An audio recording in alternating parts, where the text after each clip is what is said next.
friends. It's such a vast subject, China and India-China relations. I'm at a loss as to where I should begin and to whom I should address. I think Suhasini was very brave in a message she could give out both for those who are making policy as well as the media. I don't know whether it will have any impact. And I would definitely not want the few words that I have the chance to speak today to go in vain. So, given the fact that this is a new forum which will be engaged with India-China relations, perhaps it may be appropriate and useful to address myself to what could be the elements that occupy our mind as we go forward to better understand each other, where we come from, what is the experience or exposure to China in India, and what is the experience and exposure to India in China along these lines.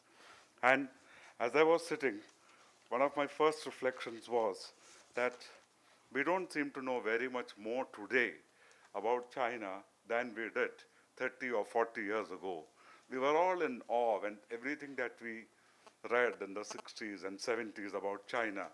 I mean, it was something more shocking at times, bordering on horror stories and things like that, the way it came out in the media.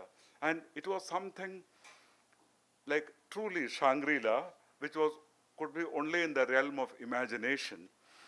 It was only later that, inspired by Mao and reading Samar Sen and Frontier and all these things, because it was for many of us, I think, also an attraction of the forbidden. The politics of the forbidden has always been attractive. And that is why I think it drew a lot of us till we read more sensible tracts by people such as Joseph Needham, Max Weber, and then, of course, many Indian names like G.P. Deshpande, Meera Sinha Bhattacharya, and all these people.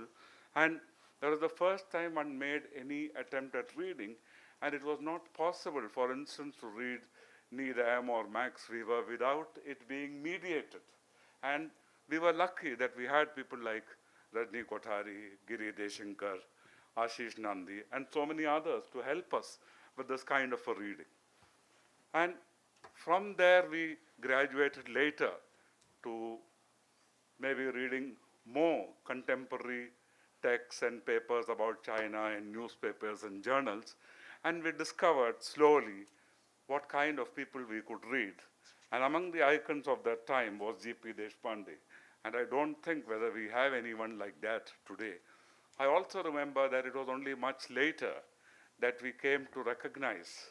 We always associated them as people who are left, marginalized, and mainstream. Till I came across somebody like G. Parthasarathy, I think a titan of Indian public life, the like of which we may not see for many years. And he used to stay down the street where Karunanidhi used to stay in Chennai, Gopalapuram. He used to come there as Indira Gandhi's policy planning advisor. And it was very fascinating for us that this man, he was fair, he was a Brahmin, he did not look like one of those who fought with the Maoists. And he had gone to Oxford. He was an Oxford Blue in both cricket and hockey. He could read, write. He was an editor. He was a scholar. And it is from him we learned a lot about China.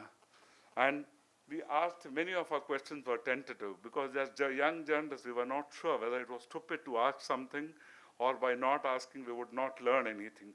So we had a lot of doubts.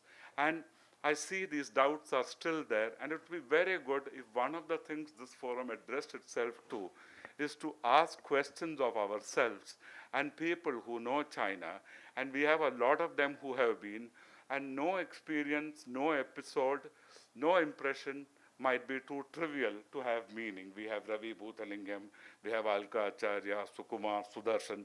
I mean, these are some of our better known public intellectuals, I think, who can be very, very useful for us in this regard. And we also had the odd book to read on Tibet, like I think it was Frank Morris wrote the first book on Tibet, which I recall reading. And I do not recall subsequent accounts which give us a different version of this thing. And then, of course, Edgar Snow came much later And we were really fascinated that here was an American who would write about China. And I suppose one could go on with stories like this, which make us marvel at the China that we did not know and what we wanted to learn. From there, one graduated to seeing Chinese films and fiction, and well into even the 80s and 90s when people like Professor Naganathan from Madras University, I don't know how many people here would know him, went to China. He came back, he would talk to the Dravida Kazhagam cadres about the similarities between the Maoist movement and what relevance it has to the rationalist movement, and various parallels were drawn. So I think there have been so many diverse explorations like this in India, which may be because they are not in English. Even I haven't read those tracts in Tamil, but I know that a lot of work like this has been done. It might be very, very useful to look at some of these. Second, last month, no, sorry, in January, I was in Chennai for the Chennai Center for China Studies having a two-day conference on India and China, what kind of cultural engagements and mindsets are at work. I was really fascinated by the kind of topics and themes that featured there. Very young people, and at a time when we find that institutes of Chinese studies and learning are threatened in Delhi, they're actually opening up more spaces in smaller ways in the south. For instance, the Indian Institute of Technology in Madras has a 5-year MA course in development. And some young people have taken a lot of initiative, and thanks to their enterprise, there is a small module on China in IIT Madras. And the head of that, I think her name was Sonia something, I forget her name, and made an excellent presentation on internet and identity in China, which I think kind of encompassed large areas of how the Chinese are seen, how they represent themselves. So when we talk of representation for better understanding, for better relations, this is what first came to my mind when I saw the kind of presentation that Sonia had made. I also found presentations which were very interesting, had a lot of depth without being, what shall I say, academically oppressive, on Chinese literature and Chinese films and how it kind of emerges in social media. And I asked them how did they manage to start something like this in IIT. They said it was very, very difficult. But we finally managed to convince them that you cannot have a 5-year MA in development and not discuss China, because without China is very, very central to understanding development and how one goes about poverty alleviation and the many facets of it. So, and my first exposure beyond all this to the reality of China was when I traveled with Prime Minister Manmohan Singh for the summit in 2008. I think Kalka was also there on that visit with me. And soon after that, I was asked whether I would like to come and work there. And I had gone there when I was at the Tribune, and then I was invited to work by China Daily, who saw some of my writings and so on. One of the things that fascinated me after I came back was I met people, including from the MEA, people who retired as ambassadors and secretaries, asking me, but in China, can you go and talk to somebody on the street? Can you just meet somebody? So I said, I'm very surprised you're asking me this. You've been in the foreign service. He said, yes, but Ramchandran, whom else would I ask? I would ask you. I said, you had so many people there.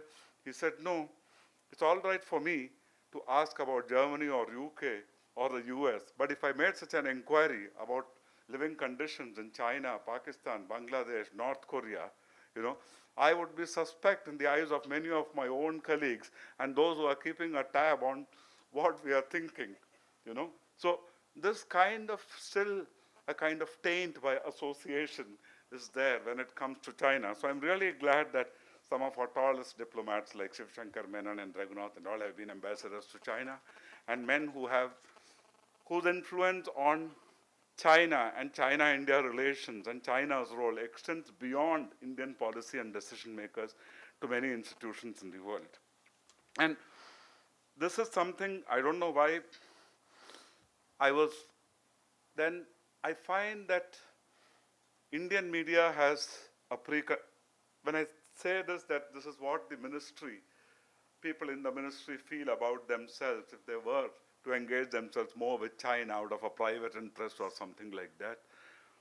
What came to my mind today, right now, is the fact of a foreign secretary about a couple of weeks ago saying at the Raisina dialogue in Bombay that you should analyze Donald Trump, don't demonize him.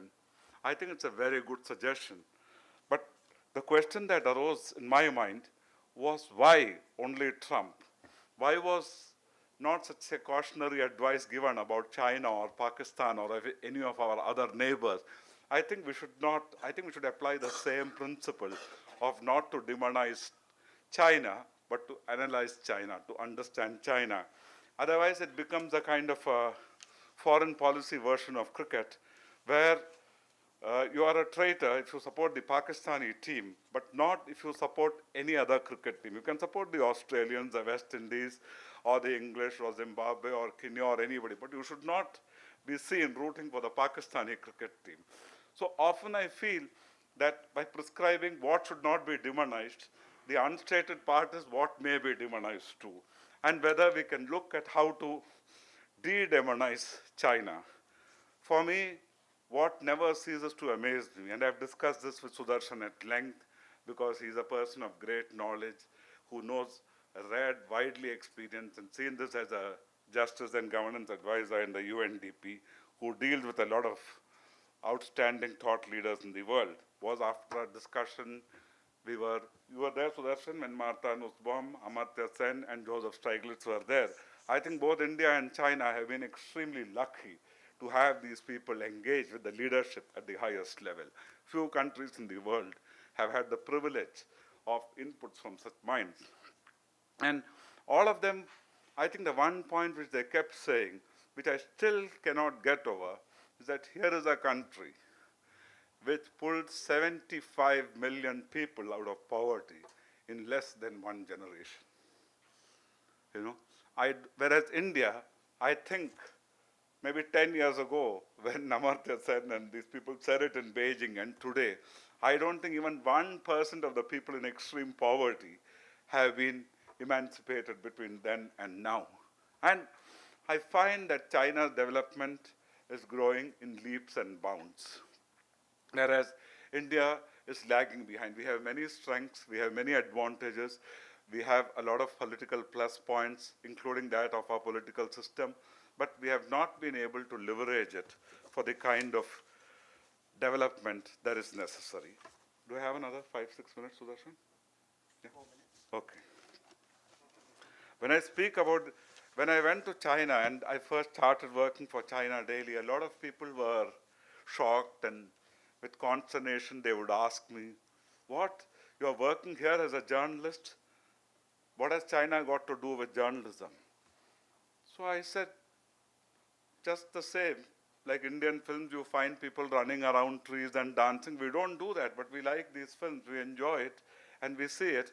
In the same way, I suppose every country has its own version of journalism, and I found it very, very challenging to work in China.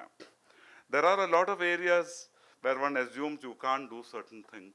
One of my first rules has been not to assume that you cannot do something, but to strive to see if you can generate interest in what you want to do. And they said, oh, they would never allow expats to write in the Chinese newspapers about anything other than some touristy fluff like how to make hand-pulled noodles or how you gesticulate to find your way about in the market or order food, as if this human race has never done this before man went to China in the last century, you know.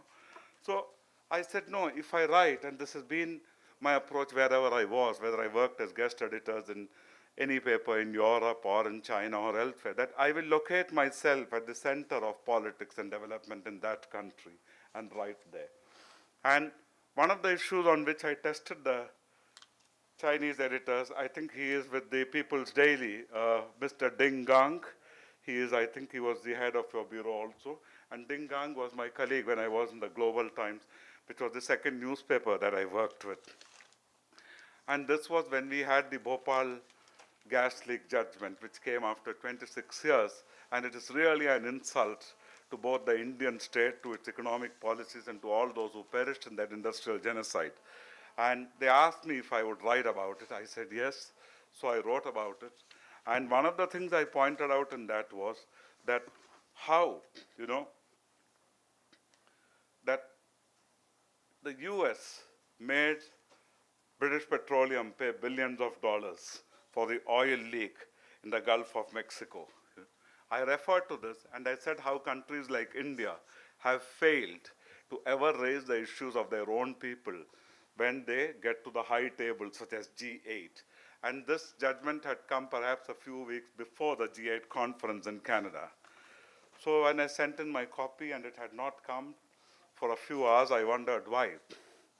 Then he came by later, I asked him, has he held it over? Does he have any problems with it?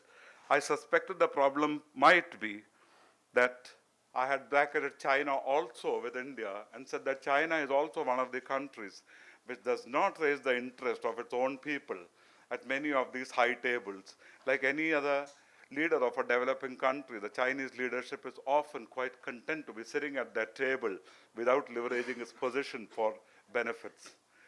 And then Ding Gang told me, no, you have been very mild in your criticism of China. This is a Chinese newspaper. It should not matter that you are an Indian who's writing here. We would like you to be as hard-hitting about China on this issue as you have been about India. So this was a lesson to me that there are possibilities everywhere.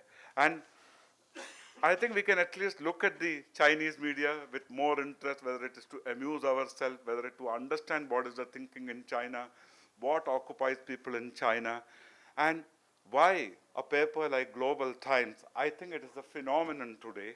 I'll just finish on this note, because I think there are more Indians who read the Global Times than the Chinese who read the Global Times in English. And all these Indian newspapers which take pride in being free and independent and market savvy and how to sell themselves, I think they need to take a lot of lessons from Global Times on how to sell a newspaper, because we often read it as policy, when I think the Global Times is a case of a group of journalists with a great sense of fun who are doing a great job and who can wake up the next morning feeling sure that there are at least 500 people in India who have read their editorials and comments and wrung their hands and tore out their hair. Thank you. Thank you very much, Shasi.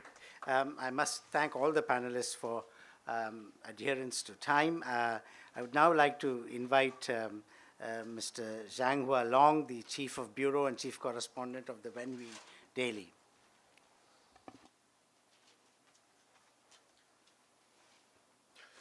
I should not say good morning since it's already 1 p.m. It should be good afternoon. Ladies and gentlemen, I'm Zhanghua Long from Wenhui Daily. Maybe this newspaper is quite not so familiar with all of you here, so maybe I'll make a little introduction. Actually, Wenhui Daily was started in 1927 in Shanghai. It's one of the official newspapers in China, and now you see it has history of more than 80 years. And I'm very also proud to say that our Wenhui Daily has been sending correspondence to India for more than 2 decades. So in this regard, I feel kind of proud because we did play some role in promoting this Sino-Indian relations. Well, before I come, I have to say first, I have been here for 1 year. Before I come, before I even get the visa, that's Indian to Shanghai Consul General talked to me before he gave me that visa. What are you going to cover about the news about India? He's quite concerned. I understand. And we had a very serious discussions of what we should do, the journalists should cover. In our minds, in the past, India is a very lovely country. When somebody say, oh, you look like an Indian. When I was young, people saying, oh, you look like an Indian people. That means you are a nice-looking guy. Nice-looking guy. But when I gradually grow older, when people talking about Indian people, with so many news coverage is about rape, sexual assault, it is not a place for ladies to come. This makes me feel very bad. So after this discussion with this Consul General, we come to an agreement.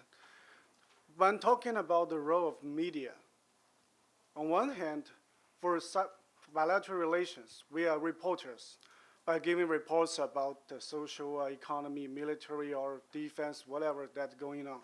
But more importantly, our role should be played is more like a navigator and the shaper of the bilateral relations. You know why? Because for the two civilians, people from both countries, let's suppose in China, they don't have so much knowledge about India. So news is everything they get. So when there is some bus rape cases occurred there, so all the media was focusing on this and giving so much exaggerations on this. So after that, this will be a stream. People get the impression this is a country full of this. In the future, the journalists, whenever they have some news coming like this, they keep following this. One and one, India got some impression like this. But frankly speaking, in which country no criminal case like this? Frankly speaking. So this is on Indian side. And on Chinese side, on the Indian side, I suppose in the last year, there's so many negative reports about China. China is the country who want to invade at the border side.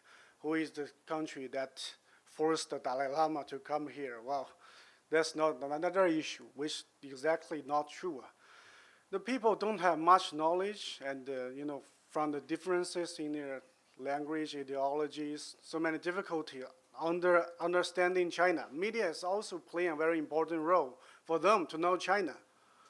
So under this way, media play also a very important role. That is, it shapes the opinion and sometimes affect the opinion of those policy makers. If the civilians don't like each other, the government will face a lot of pressures. What will you do? So I'm thinking that China and India, the two countries which are so important, we can say it is one of the most important bilateral relations on the world, and also one of the most complicated bilateral relations in the world. In this way, for us in the media, if we cannot push to resolve those problems left over by history like border and those issues, at least we should create some harmonious civilian level friendship. And on this side, let's help the politicians to resolve this problem. I think that's the way we should do. You see, when I get the news that I have to be posted for India for 4 years, I said, oh, it was so long. Now you see, 1 year passed. I feel, wow, it's so short because the responsibilities on we journalists are so, so tough. We should work hard. Thank you, everybody. Thank you very much. We have one of the things that we do in this General Global University is a study of development cooperation policies. China has a white paper on its development cooperation policy. India does not. And then when we are looking at it, it seems like the only definition that some spokespersons have given about what is India's development cooperation policy is it is not like China's. The assumption is that China's development cooperation is aimed at getting access to natural resources to fuel its very rapid growth, and ours is not that. But then what is it? So there are ramifications of this learning that we need from each other that extend far beyond journalism, and including development policy and lessons that we might learn in terms of accountability of people, the rulers to those whom they rule. All of these, there's a vast area of mutual learning that we could have. And so I'm very happy that we have in Suruchi Mazumdar, my colleague in the School of Journalism and Communication, to be the last speaker on this panel and to have initiated this dialogue. So my colleagues and I We were very lucky to have such a great lineup of speakers today. And our speakers so far had raised some really exciting points about China-India bilateral relations and the media portrayal of each other and how, these two issues impact each other.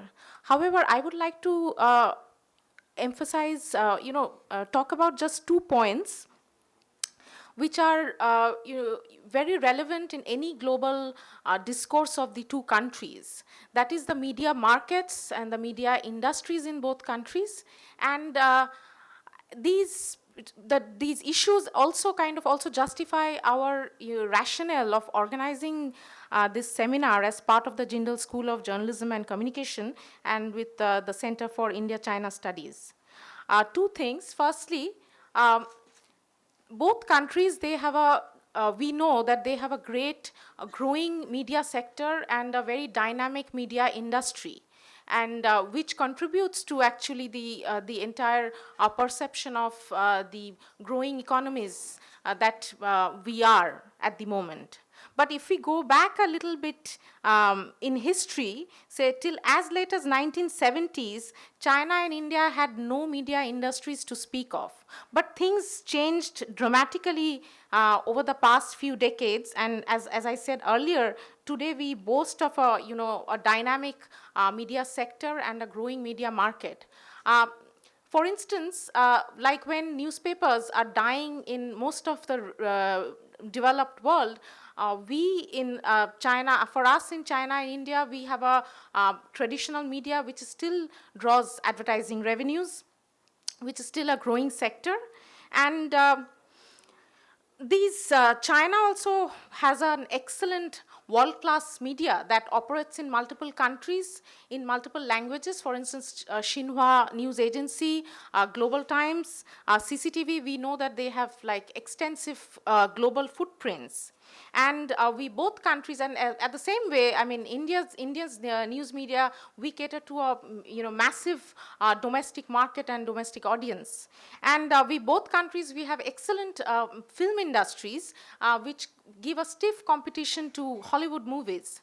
But whereas, I mean, if these facts, they become more exciting and interesting if we see that, as late as the till the 1970s, both countries and their media were at the periphery of a world system that was dominated by the so-called Western powers. But we have managed to change that and alter that completely.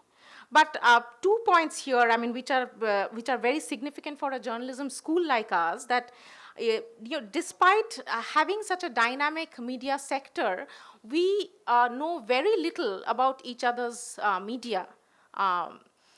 So the first thing, if someone talks about Chinese media in India, as one of my speakers kind of mentioned that point, the first thing that people would respond is that, oh, in China, everything is state-controlled, there is no media freedom, and there is no real journalism.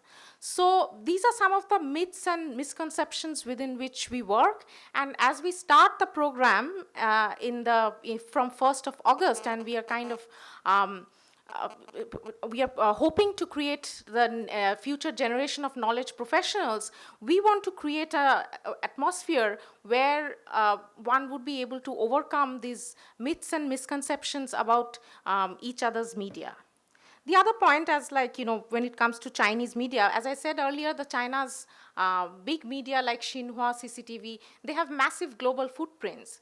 But, I mean, the way these Chinese media engage with the European audience, for instance, or they have like massive presence in Africa, in that sense, the Indian markets and audience are not strategically important to the Chinese media. So in that sense, there have been, the coverage of the coverage of India in Chinese media. If it had some limitations, probably this could be, one of the points in that. And I think, 2 points I'd like to, mention here that,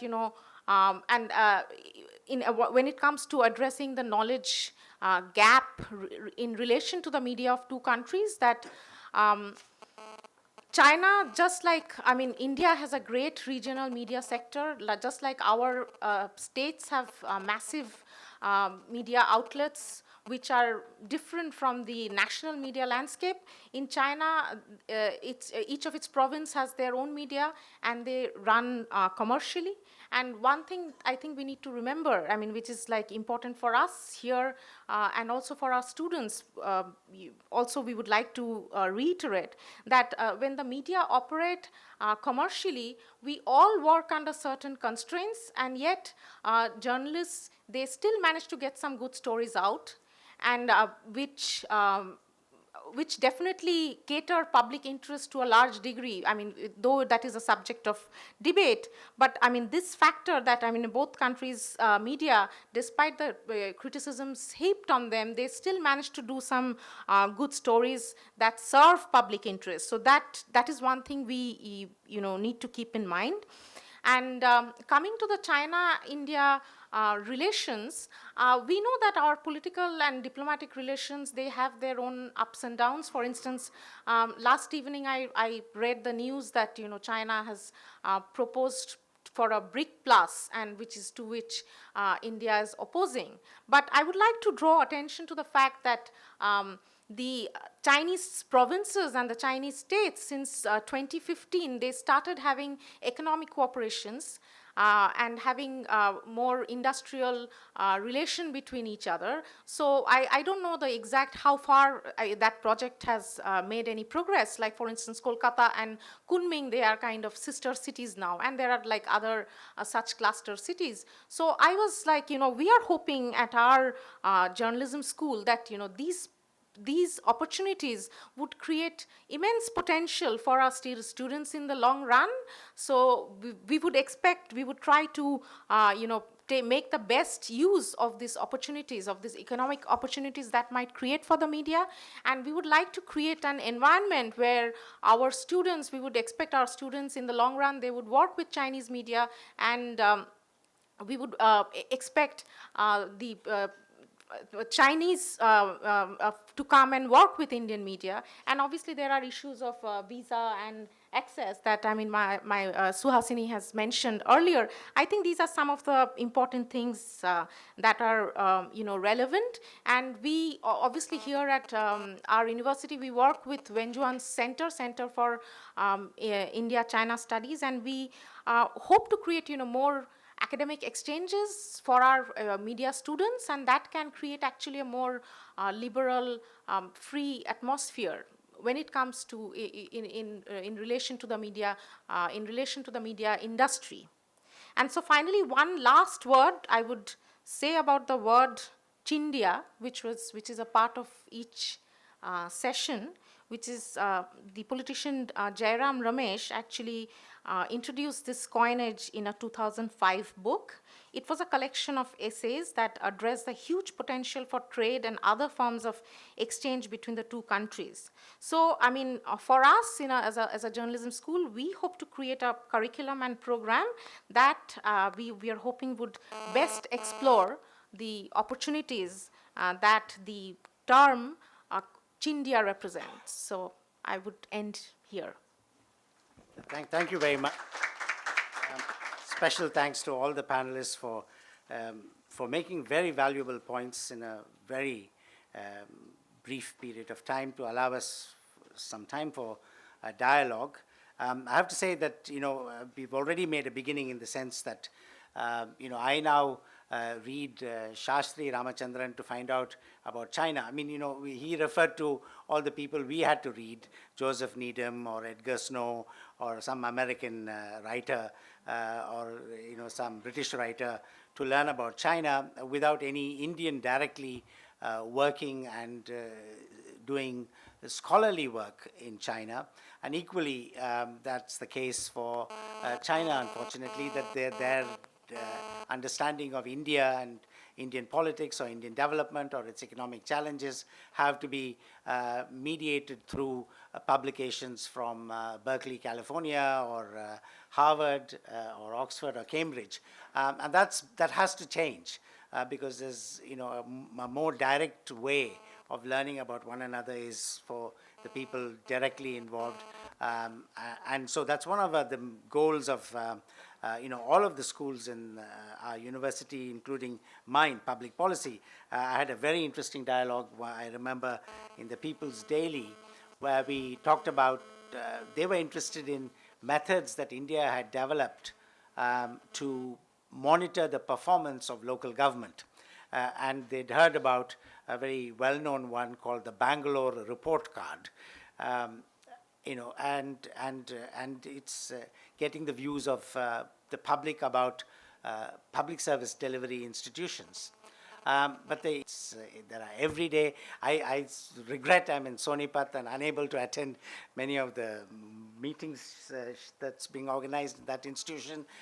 He made a reference to the China Studies group in Chennai, and there's a lot of vibrancy. So I think we are, already there, making progress towards this ideal of better relations, better representation.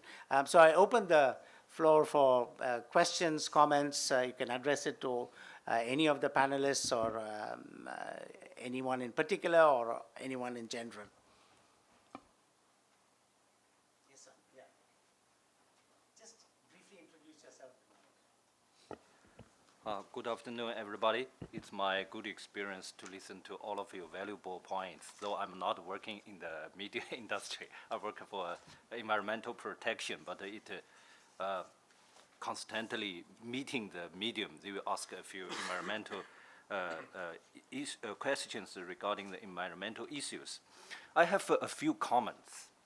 Then I have three questions. First is that now we are living in a very diversified society with a faster-paced growing economy, and also with the superflow of the information. Nowadays, every day is information created more than how many centuries information.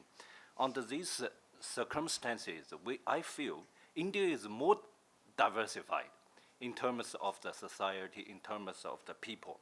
You have the high cost, low cost, middle cost. You have the Muslim. You have all of those things. You have the rich people, super rich people. You have the huge middle class. Under these circumstances, each stratum of the society have their own opinion, have their own requirements, have their own interests. So medium, same thing as that in China, but maybe that not that diversity as diverse as that in India. But the medium has to reflect all the interests of each stratum. But which stratum do you represent is another issue. Second, since we have entered a very fast changed economy or society, so medium sometimes, when you report something, it's become outdated. And like Trump, he gave a tweet this morning. After that report, he backtracked. He said, no, this is not my opinion. So under such circumstances, how to maintain the timeliness and objectiveness under this one? Third thing, we see the big names in the medium, but I feel the online medium, the new medium today is absent. But actually, they have the more cloud and more reports these days. In China, I love to read the newspaper, no matter it's an Indian English newspaper or Chinese newspaper. When I traveling, I read. But I feel some young people always see me strangely, like I'm an antique, because for them in China, the people under the age of 35 years old, they seldom read any newspapers. They also watch the TV news very, very rarely. They use the social medium or the online medium coverage to do that, to get the information, to reflect their opinion, to make the comments. So, if you think about all of these trends, then we feel that medium, no matter it's online medium or the traditional medium, it has a more role to magnify whatever happened. If it's a good things, it's magnified the good things in the very fast way. If it's bad things, it's also magnified, like the trolling, like the other things happened. So I have a question to Madam Suhasini. So I read the Hindu frequently. I just want to know in India, as a traditional medium, how do you select the articles and the stuffs to targeted readership under the framework of the China-India, relationship? Now, there are two ways. One is boost the trend, like what happened in the last year if the people have the anti-China products. You can follow the more coverage. People are very, very fervid in these areas. Voice the trend, which is happening in China now. Anti-Korea goods, same thing. Second is buck the trend. So how to do this one? Another thing is that one. When you buck the trend, you maybe cause a hatred in this one and lose the readership. But if you follow the trend, you might get grab the more eyeballs, you get more interests, advertisement, whatever. So how do you balance this thing in the very complicated events? Yeah, in the China and India relationship. Yeah. Second question, maybe I go to Mr. Yuan Jirong, the People's Daily, also the #1 daily in China. We know that mediums still play very important role in the bilateral exchange, especially people-to-people exchange, or the deepen the understanding between the two nations. Under the new age, what the China medium working with the Indian medium to boost this people-to-people exchange and understanding? Yeah, this is my question. Thank you very much. Shall we take a few and then the panel can respond? Ravi?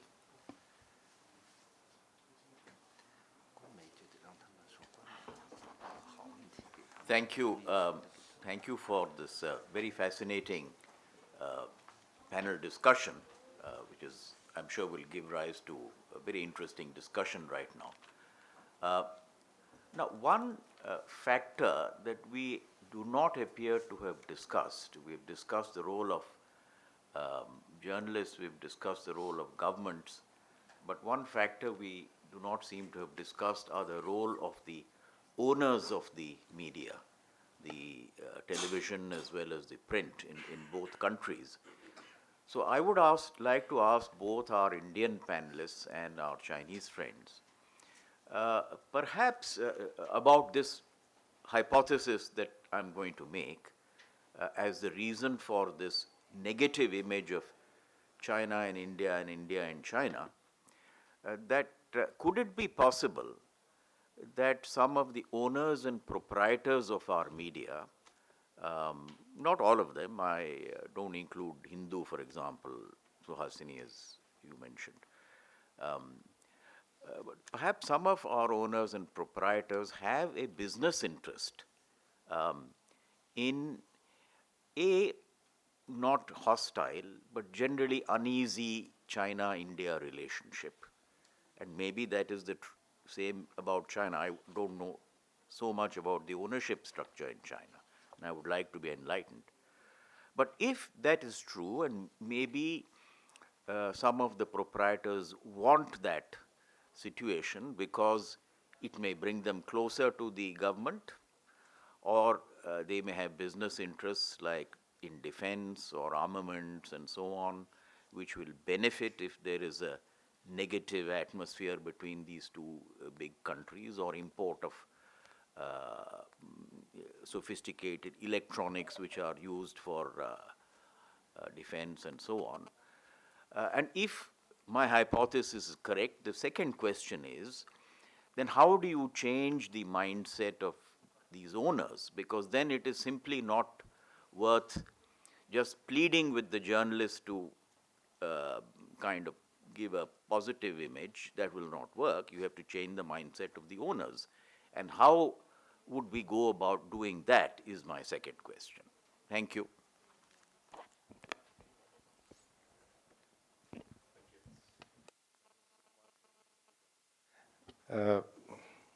Interesting term that was used, Chindia, the portmanteau kind of term. Just to remind you that there was another interesting portmanteau term that had some currency at one time. This was coined by the historian Neil Ferguson, which is chimerica. You know, the new world order will be determined by the two, China and America, because now China is emerging as the leader in the economic sphere, manufacturing and so on. And as the surplus economy, which has the power to dictate global capital flows, and America is the traditional leader with leadership and values and so on. And of course, he at some point had to concede that Chimerica was a chimera, and he gave it up because there was no way that they could have a convergence in terms of values. But the point is that we have this 55-year-old legacy of fairly kind of arcane dispute on the border, which affects very few people, except in terms of the national sense of egoism. And in that, when we are mired in that, and there is this kind of polarization emerging in the global economy, is there a risk that we're being pulled by the gravitational pull of the legacy superpower, so to speak, and we are compelled not to address the emerging power in a realistic fashion, which shows in the kind of way that we're being kind of cajoled into joining the whole South China Sea patrol enterprise and so on and so forth. So, it's also a point made by one of the speakers that this incidentally could be addressed by anybody. I'm just posing it in a general fashion, that when there is a border incident, it gets a lot of play in the media, but the manner in which it is resolved, and usually resolved without any shots being fired or any serious acrimony, except in the media, which continues to put the official establishment under a lot of pressure to kind of explain and come up with a jingoistic kind of a response that they can feed off. The problem there seems to be that there's very little knowledge of what that mechanism is and how it works. Now, there's a 25-year-old history of this joint working group, which has had 18 meetings. We pride ourselves on being having a free media here, and the Chinese, we kind of tend to say, they all control, they are compliant, they go by the official line. But has there been any effort from our side as a media to bring that record of these 18 meetings to some kind of public scrutiny so that the public is aware that this is a position we've reached at this point? And from here, you've made progress. Now, the point about India and China is that there's progress made and there's 2 steps back for every step forward that's taken. Not like there's a foreign secretary who's just come back from a so-called strategic dialogue, and there's already a new acrimony erupting over Dalai Lama's visit to Arunachal Pradesh. So, that kind of back and forth movement, once the public is aware that there have been 18 meetings and this is the kind of forward movement we registered, make them kind of invested in that process, which is probably one way in which that kind of gravitational drift towards an older power structure can be halted, and we cease being a pawn in this global kind of strategic, the new strategic great game. Suhasini to take the question that was directly asked, and some other panelists to respond to the other points.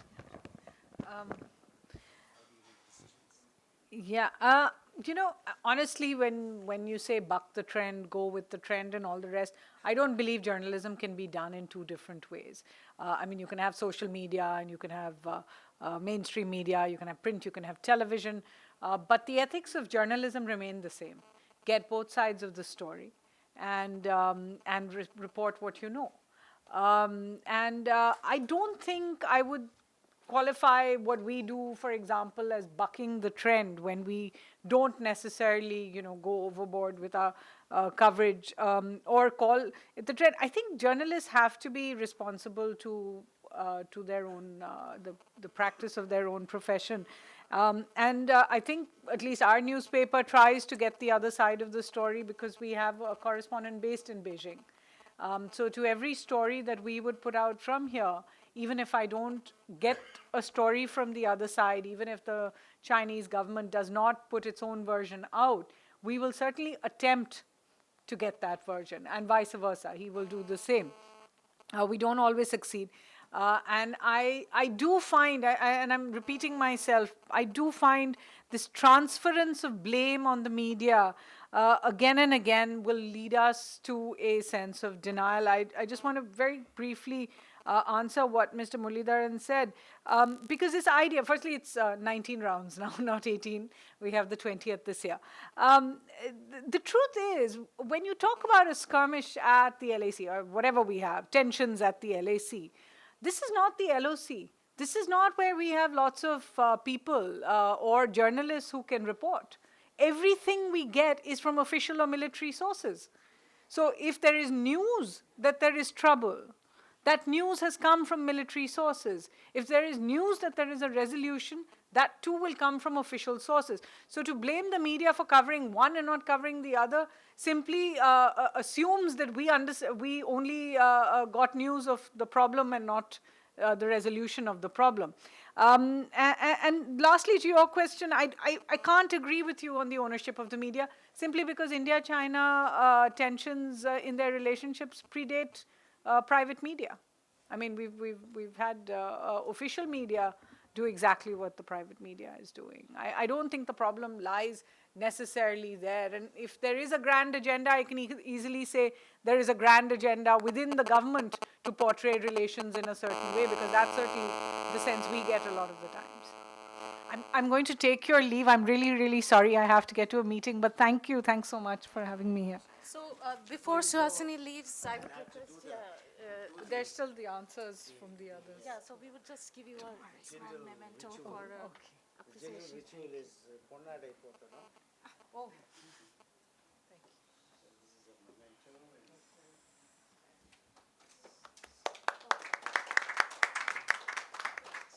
University. Thanks. Many thanks. Well, I hope I get to come to the university soon. Thank you. Thanks so much.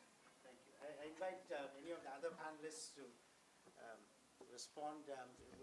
Shall we go and, yeah, go ahead, Shastri.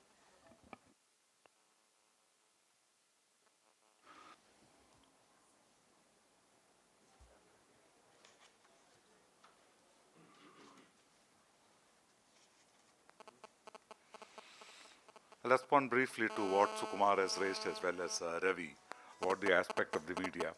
I mean, when you ask the question, Sukumar, of where this media has reached, is there any reflection on what it conveys?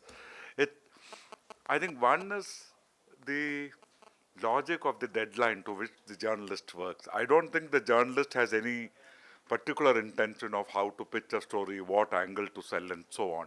I think something becomes a norm, then it becomes normative, it becomes a habit. So if there is a habit of prejudice and blindsiding certain issues, it continues. So if you have, for instance, an outstanding correspondent like Anandakrishnan in Beijing in the Hindu, then you have somebody else who might take that as an example if it is appreciated and held up as an example. But one finds that even in a paper like the Hindu, someone like that has been unsustainable for a long time, and he still writes his excellent reports in the India Today or Mail Today, or it comes on television. But the audience which looks for that kind of writing looks to the Hindu or to the Tribune or to the Indian Express or the Deccan Herald. It does not look for that kind of writing and depth and context and perspective in different media. This is one problem. Second thing is, I think there is a refusal to sit back, think, reflect, analyze. For instance, if you look at this whole question of the CPEC, just for purposes of argument, if I were to write, why would I write? If I write a viewpoint, then my job is to be read. My job is to be provocative. My job is to see that I toss something which people will grapple with, Now, for instance, when we refer to the CPEC, why isn't there any reference, for example, first example, Taiwan? The whole world is dealing with Taiwan, including India. The fact that India for many years supported the One China policy and explicitly reiterated it until a few years ago when that practice was stopped, did not prevent India from dealing with Taiwan. And at no point did China raise the issue of why are you having economic relations with Taiwan, or you're having an embassy under another guise. So there are ways where what is not acceptable normally can become the normal. Similarly, to take a slightly remote example, but because it is recent and relevant to the situation, I wrote an article recently for one of the Chinese wires, I write for a few of them, on the talks between Russia and Japan on the leftover issues from World War II, the northern territories, over which Russia and Japan had a meeting. It's very, very interesting. I think at least Indian newspapers should have carried this report on how they negotiated. Neither Russia nor Japan were, these are territories which Russia took over in the last days of World War II. So officially, World War II between Japan and Russia is not over, because the last act of who gets the territory has still to be written. But they were not discussing the technicalities. When Shinzo Abe and Putin met, they were discussing of how we can have joint development of these territories, because Russia knows it is futile to expect that Japan will sign off the territories to Russia. And Japan knows it is futile to expect that today's Russian leadership, when nationalism has got a lot to do with territory, that Russia would give away the land because it needs. Land from war is also a trophy. They can't. So they were looking at proposals for joint development. So purely for purposes of argument, debate, discussion, being provocative, why is Indian media not even discussing the proposal that India can be a partner in China-Pakistan economic corridor? This is one thing. When you speak of ideas and what kind of template we can have to look at where we are going.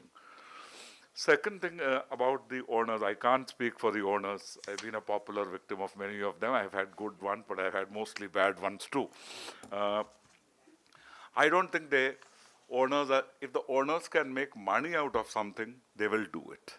And I remember this question which Shiv Shankar Menon, as National Security Advisor, asked when he was releasing a series of books on China by Ambassador Raghunath, where he said, why is the Indian media like this? It is not just arms or armaments. I think there is something deep in the psyche, of a section of the deep state and the capitalist culture or whatever is the nationalistic thing there, which is resistant to understanding or even looking at all sides of anything when it comes to China, when it comes to Pakistan. And there are very hasty assumptions which nobody pauses even for a moment to think. For instance, you have this air show, Bangalore Air Show, which is a very good example, which is I'm really astonished that there has been no media study, for instance, or even a sociological study of the media. Why are they advertising full page in these newspapers? Does it have something to do with the fact of what positions Indian newspapers take or do not take on the purchase of weapons and aircraft? Why would one advertise these jets and fighter aircraft that are there? And you can advertise a pencil, you can advertise a watch or a mobile phone, which readers would buy. But why are these being advertised? And you will notice that unless it is very rarely do newspapers comment on which one should be bought or should not be. So I think in this way their silence has been bought. And second, I think if the media find that they can make money out of doing business with China, they would do it. So they need to kind of figure out how they can make money out of it. Like I think today we don't have any television channels there. I think Zee was trying to sell films and all to them. I don't know what has happened. But I find when I talk to businessmen, there are a lot of them who came with Prime Minister Manmohan Singh. They don't criticize China. They don't want to be seen in public as being pro or anti-China. Their business is business. So they are looking at what are the business opportunities. So I think if media even looked at that and business was more proactive, that would help. And the example that comes to my mind is yesterday's Times of India has a lead story, for example, which says that this BRICS Plus idea, you're going to have these pro-Beijing countries, Pakistan, Mexico, and Sri Lanka. I am astonished. When did we decide and by what yardstick that Sri Lanka or Mexico is pro-Beijing. And when you had the nuclear suppliers group, just before that, the Prime Minister had gone to Mexico, and Mexico had extended its support and voted for India in the nuclear suppliers group. And so I think somebody at the desk, he doesn't have the moment to pause when processing millions of words. Oh, this guy has written pro-Beijing. Is Mexico pro-Beijing? No. This poor chap is another middle-class sap working for a livelihood like I did, So he's sitting there and kind of, okay, Saibal has written from Beijing. I don't know anything about this. Let it go. That is, I think a lot of it is unintended, but it has consequences. Thank you.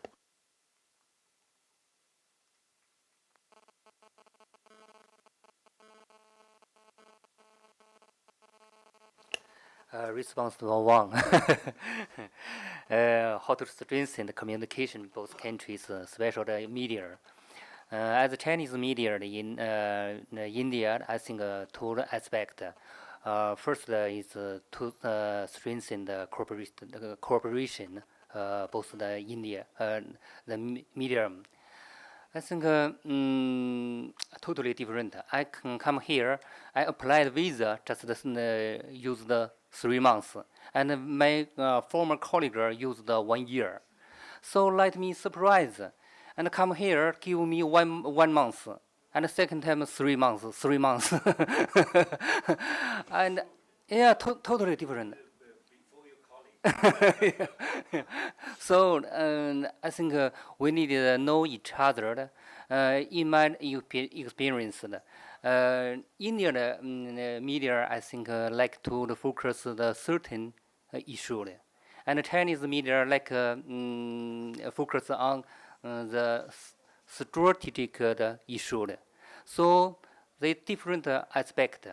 So I think we need more like this dialogue and more touch between the India and the China medium and know each other very well.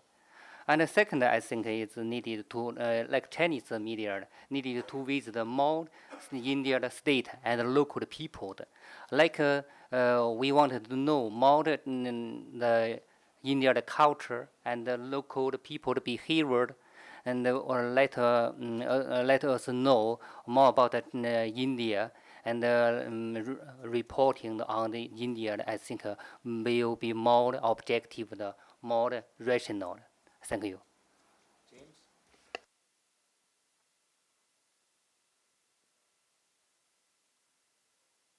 Someone of Indian and Chinese origin, I thought you might like to know that this has been used for a long time.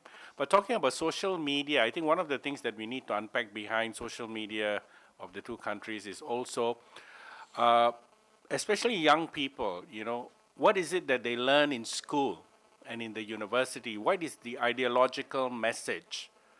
And I think part of what we see played out in social media, not all of it, but to some extent, is the ideological exposure they have had growing up. And you can push the button and they will respond in the ideologically trained manner, most of them. So I think that we need to bring into the discussion on both sides.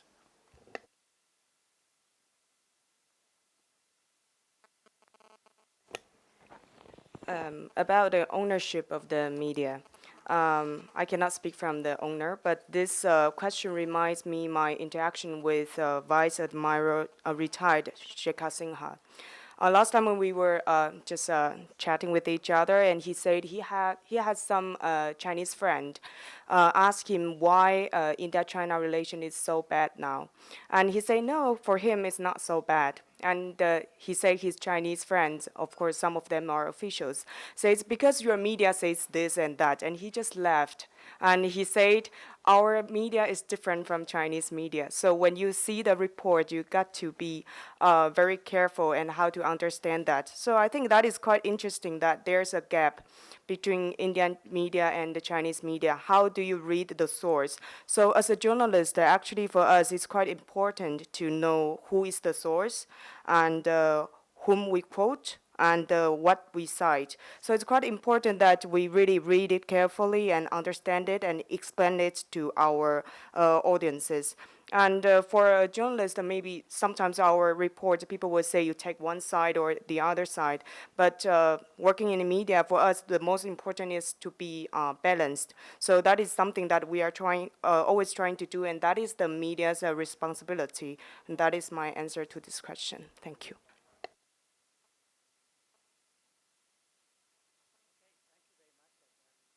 Pleased that I've discharged my responsibility as chair and kept to time, and for that I'm very grateful to the panelists and all of you who participated in this session.